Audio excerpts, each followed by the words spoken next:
नमस्कार मेरे प्रिय दर्शकों। सबसे पहले प्रोग्राम शुरू करने से पहले आपके मन में विराजते ईश्वर को मेरा सादर प्रणाम। ईश्वर से प्रार्थना करता हूं कि ईश्वर आपको बुराइयों से बचाए और अच्छाइयों के संपर्क में आपको रखे, आपके घर में सुख समृद्धि आए, खुशी आए। मेरे प्रिय दर्शकों, बात करेंगे अगस्त के महीने में तुला राशि वालों के लिए कैसा रहने वाला है। ये राशिफल जो है चंद्र राशि के ऊपर आधारित है और पूरे मंथली का राशिफल है तुला राशि वालों के लिए।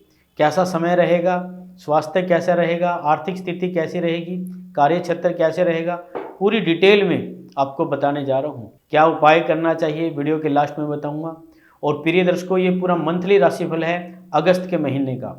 इससे पहले हमने कन्या राशि के बारे में बताया था और आज के इस वीडियो में हम बताएंगे तुला राशि के बारे में बताएंगे, जिसका स्वामी बनता है शुक्र ग्रह। देखिए, तुला राशि में जन्मे जातकों के लिए यह महीना सावधानी रखने वाला महीना साबित हो सकता है, क्योंकि इसी महीने आपको अपने कैरियर में अच्छी उन्नति भी प्राप्त हो सकती है।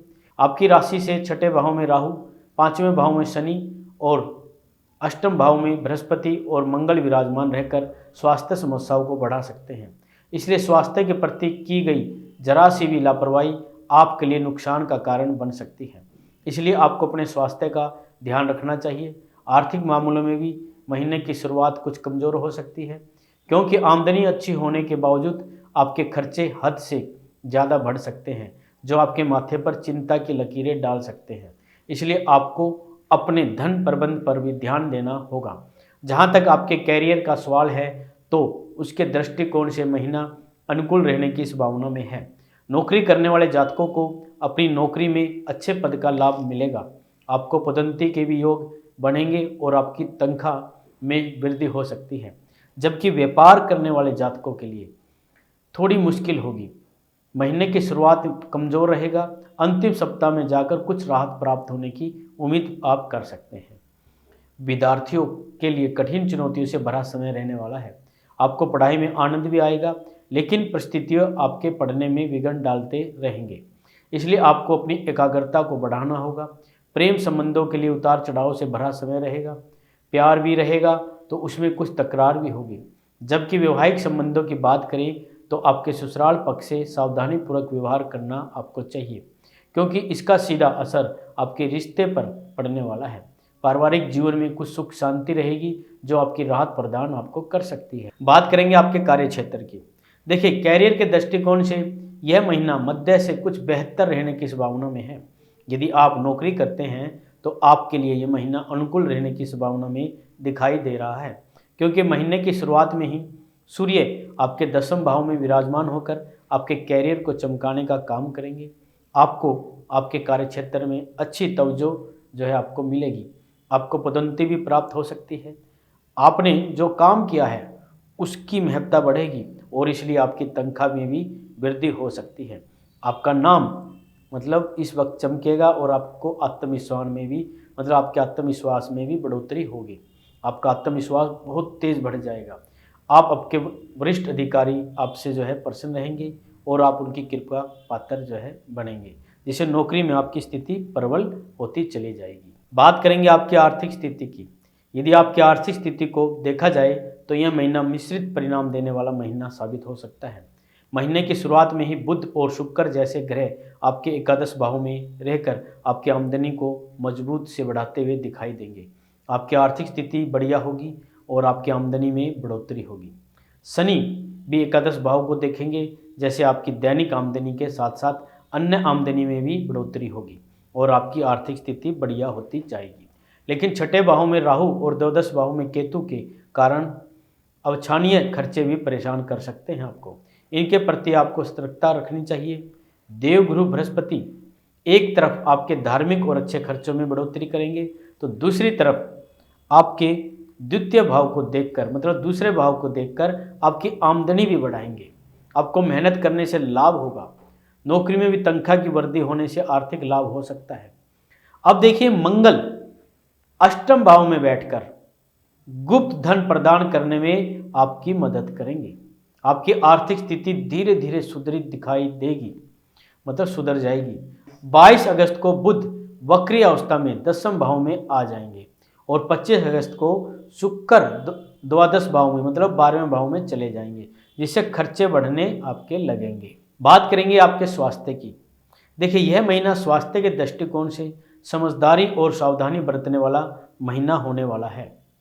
राशि से अष्टम भाव में मंगल और बृहस्पति शुरुआत में ही विराजमान होंगे, तो राहु छठे में, वक्री शनि पंचम भाव में विराजमान होंगे। इस प्रकार मुख्य रूप से पंचम भाव और छठा भाव और सप्तम भाव और अष्टम भाव मतलब आठवां भाव मतलब प्रभावित होंगे, जो आपके रोग देने में सक्षम है। आप यदि अपने ऊपर ध्यान नहीं देते हैं, परिस्थितियों पर ध्यान नहीं देते हैं और लापरवाही बढ़ाते हैं, तो यह मानकर चलिए कि यह समय आपको बीमार बना सकता है। और बीमारी किसी को पसंद नहीं है, क्योंकि स्वास्थ्य ही सबसे बड़ा धन जो है माना जाता है। तो इस धन की रक्षा करें। स्वयं को चुस्त तंदुरुस्त बनाए रखने के लिए हर संभव प्रयास करें। बात करेंगे प्रेम और वैवाहिक जीवन की।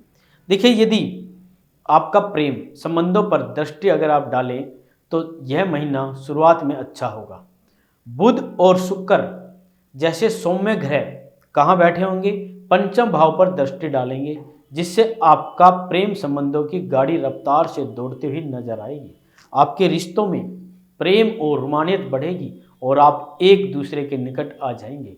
प्रेम संबंधों में बढ़ोतरी से आपका चेहरा भी चमक उठेगा। आप एक दूसरे के साथ ज़्यादा से ज़्यादा समय बिताना पसंद करेंगे और कहीं ना कहीं घूमने भी जा सकते हैं। लेकिन वक्री शनि भी पंचम भाव में रहेंगे, जो बताते हैं कि आपको अपने रिश्ते पर अनुशासित और ईमानदार होना होगा, अन्यथा रिश्तों में बीच बीच में गड़बड़ी भी और लड़ाई झगड़े की स्थिति भी बन सकती है। बात करेंगे पारिवारिक जीवन की। देखिए यह महीना पारिवारिक जीवन के लिए अनुकूल रहने की संभावना में दिखाई दे रहा है। दूसरे भाव के स्वामी मंगल आठवें भाव में विराजमान रहकर अपने ही भाव को देखेंगे, लेकिन उनके साथ देवगुरु बृहस्पति भी विराजमान रहेंगे और वह भी आपके दूसरे भाव को देखेंगे। वहां से देवगुरु बृहस्पति की दृष्टि आपके चौथे भाव पर भी होगी। इस प्रकार पारिवारिक जीवन में समस्याओं में कमी आएगी और आपसी समन्वय बेहतर होगा। चौथे भाव के स्वामी शनि जो पंचम भाव में वक्री अवस्था में विराजमान है, इसलिए आप बार बार अपने परिवार का हित सोचेंगे। परिवार की भलाई के लिए कुछ नए कार्य करने में आपको आनंद आएगा। पारिवारिक गतिविधियों में बढ़ चढ़कर हिस्सा लेंगे। परिवार की खुशहाली के लिए कुछ ना कुछ अवश्य करते रहेंगे। माता जी का स्वास्थ्य अनुकूल बना रहेगा और वह काफ़ी मेहनत भी जो है करेंगे। अगस्त के महीने का तुला राशि वालों के लिए खास उपाय। देखिए आपको शुक्रवार के दिन श्री यंत्र की स्थापना करके उनकी प्रतिदिन पूजा करें। दुर्गा सप्तशती का पाठ करें। हो सके तो दुर्गा चालीसा का भी पाठ करें तो आपके लिए बहुत अच्छा रहेगा। चींटियों को आटा खिलाए, गाय को गुड़ खिलाए और गाय को आप आलू भी खिला सकते हैं। मंगलवार के दिन छोटे बच्चों को गुड़ और चने का प्रसाद बांटें तो आपके लिए बहुत अच्छा रहेगा। बंदरों को भी गुड़ और चने खिलाएं तो अगस्त का महीना आपके लिए बहुत अच्छा रहेगा। तो प्रिय दर्शकों, आज के लिए बस इतना ही। अगले वीडियो में विशेष जानकारी के साथ आपके आगे हाजिर होऊंगा। और कुंडली का विश्लेषण कराना चाहते हैं तो जो नंबर आपको दिखाई दे रहा है, एक बार संपर्क करके अपनी कुंडली का विश्लेषण आप जरूर कराइए। तो आज के लिए बस इतना ही। जय माता दी।